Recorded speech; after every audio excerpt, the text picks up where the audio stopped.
Hey guys, welcome to my channel. My name's Tony. In this video, I'm going to show you how to reset the oil change interval on a 2012 Ford Expedition. This one happens to have a 5.4 in it, and basically you would need to do this after you have changed the oil in your Expedition.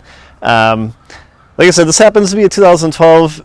I know that around these years, Ford kind of changed like the button or the reset button and where it's located in the vehicle.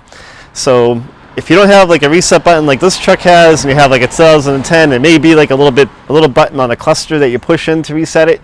But I'll show you what to do, what to look for. And before we get started on this, remember, if you like the video, give it a thumbs up, subscribe to the channel, and if you have a question, leave a comment and I'll reply back to you. Let's get rolling on this. Well, this is kind of weird on the Expedition in the sense that the Expedition has this weird system where it kind of goes by a percentage of the oil life left. So once you do an oil change, there isn't a way, or I haven't seen a way, where you can reset it for 3,000 miles, 7,500 miles, if you did some really expensive oil, maybe 15,000 miles. So there's a sensor in the motor, I think, that kind of knows when you have to change the oil. And I'll show you what to do to reset that. So you're going to do, take your key and put it in the ignition.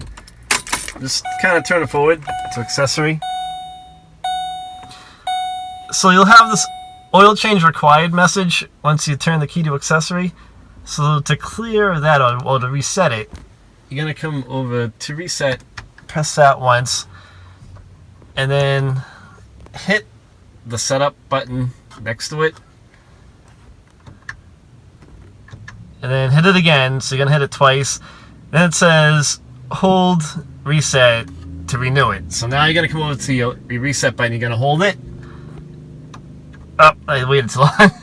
So let's go back to that. Alright, so I'm going to hold the reset button. And there, reset it to oil life set to 100%. So it's not that hard. Just a few steps you need to take to reset it. And if you know you've lost the owner's manual or you've tried it a couple times and couldn't figure it out, that's kind of how you do it.